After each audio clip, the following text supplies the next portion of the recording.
वचन जो हम लोग को मिलता है मसीह रचित सुसमाचार, उसका 9वां अध्याय पद संख्या 9 से 13, जिसमें ऐसा लिखा है।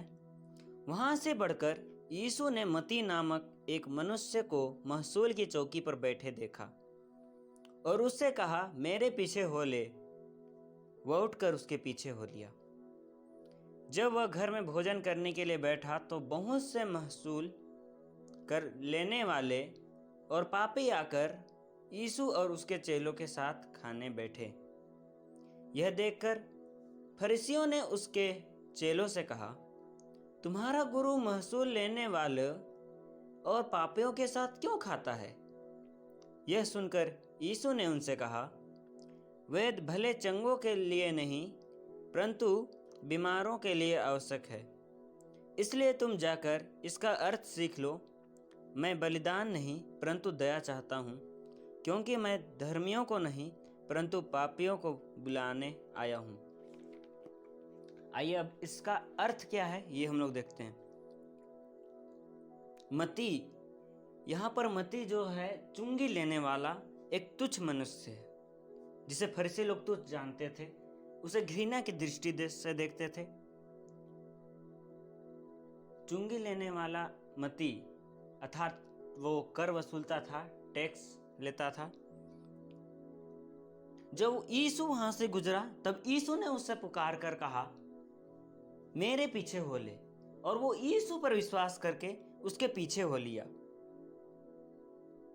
और जब भोजन करने की बारी आई तब मती अपने दोस्तों को भी साथ लेके आता है, अपने दोस्त और पापियों को लेके आता है और यीशु मसीह के साथ बैठकर वो भोजन करने लगता है। तब जो फरीसी होते हैं, वे जो चुंगी लेने वाले को तुच्छ समझते थे, चुंगी लेने वाले को घृणा की दृष्टि से देखते थे, वे फरीसी कहते हैं कि तू इन पापियों के साथ क्यों खाता है?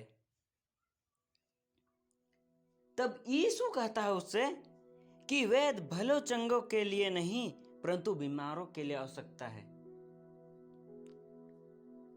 मैं बलिदान नहीं परंतु दया चाहता हूं, क्योंकि धर्मियों को नहीं परंतु पापियों को बुलाने आया हूं। प्रभु जो है वो धर्मी तो उसके साथ बने रहते हैं, परंतु जो पापी लोग हैं उसको भी वे अपने साथ स्वर्ग में लेना चाहते हैं। तो आज हमें भी प्रभु मती की तरह बुला रहा है कि हम प्रभु की संगति में होकर के प्रभु के साथ चले। प्रभु हमें आत्मिक चंगाई देता है। हम भी मती ही की तरह पापी हैं।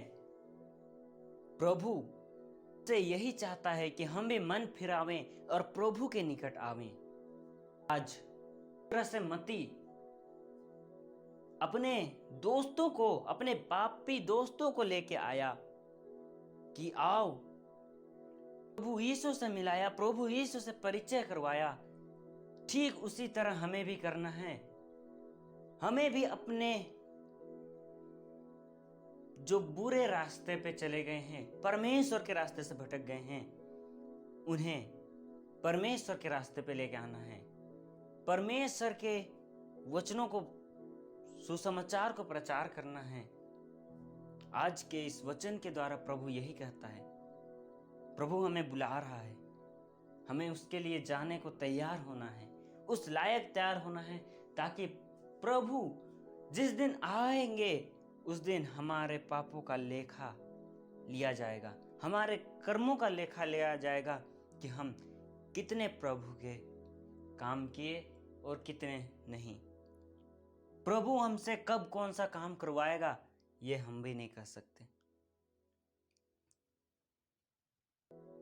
अगर हम निश्चय रूप से प्रभु के मार्ग पे बने रहेंगे, प्रभु के आज्ञाओं को मानेंगे, तो निश्चय प्रभु हमें आशीष देगा। जिस तरह से मती को आशीष दिया और उसके द्वारा से कितने लोग प्रभु के निकट आए, कितने सुसमाचार प्रचार किए, उसी प्रकार आज प्रभु हमें अपने निकट बुला रहा है। तो आइए आज हम प्रभु के निकट आवे और दिन पश्चातापी मन होकर के प्रभु से प्रार्थना करें कि वे हमारे सब पापों को क्षमा कर और अपने दोस्तों को भी प्रभु के निकट लाएं। आशा करता हूं कि आप लोगों को यह वीडियो पसंद आया होगा, तो इस वीडियो को एक लाइक और चैनल को सब्सक्राइब कर दीजिए ताकि इस तरह के वीडियो आप लोगों तक मिलती रहे। Yeah.